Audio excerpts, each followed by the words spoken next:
এরকম ভাঙচুর করে আর আমাদেরকে খুব প্রতারণা করে তৃণমূলের হারমার বাহিনীরা। খুঁজে পাচ্ছে না বিজেপি, তখন এইসব আমাদের বিরুদ্ধে মিথ্যা অভিযোগ করছে।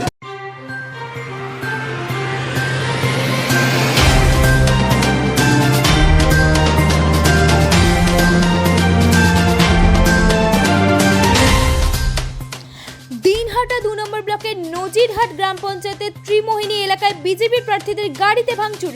বিজেপি প্রার্থীরা যখন মনোনয়ন জমা করতে যাচ্ছিলেন তখনই ভাঙচুর চলায় বলে অভিযোগ তৃণমূলের বিরুদ্ধে। এমনকি মহিলা প্রার্থীদের মারধর করা হয়েছে বলে অভিযোগ উঠে আসছে। অভিযোগ অস্বীকার তৃণমূলের।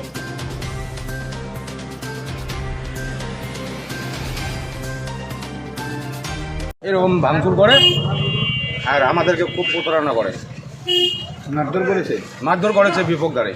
কি নাম দাদা আপনার? আমার নাম মহন্ত অধিকারী। কোথায় বাড়ি? শালমারা নাজিরা 2 জিবি। ভাঙচুরটা কোথায় করলো ওরা? ওই যে ত্রিমণি, মানে ঘাটপাড় পার হয়ে ত্রিমণি ওখানে। কয়টা গাড়ি ভাঙলো? আমাদের 4টে গাড়ি পুরো করে দিই। 4টা গাড়ি ভাঙচুর করে। কতজন আসছে? আহত হয়েছেন? হ্যাঁ, আহত হয়েছে? কয়েকটা ছেলের মাথাতে লাগছে। আপনারা কি নমিনেশন সাবমিট করতে যাচ্ছিলেন? আমরা নমিনেশন সাবমিট করতে যাচ্ছিলাম। কোন দলের হয়ে? বিজেপির হয়ে। কারা ভাঙলো? তৃণমূলের হারমার বাহিনীরা। কি নাম বললেন আপনি? আমার নাম মহন্ত অধিকারী। চিনেছেন যারা ভাঙলো?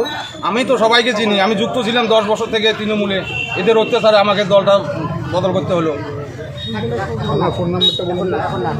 96 35 52 42 68। এসব মিথ্যা অভিযোগ। যখন খুঁজে পাচ্ছে না বিজেপি, তখন এইসব আমাদের বিরুদ্ধে মিথ্যা অভিযোগ করছে। আমাদের খেয়ে দেয়ে কাজ নাই, শান্তিপূর্ণ নির্বাচনে আমরা ওরা নিজেরাই এইসব করে এরা যদি প্রার্থী দিতে পারে, সেই জন্য আমাদের বিরুদ্ধে মিথ্যা অভিযোগ করছে।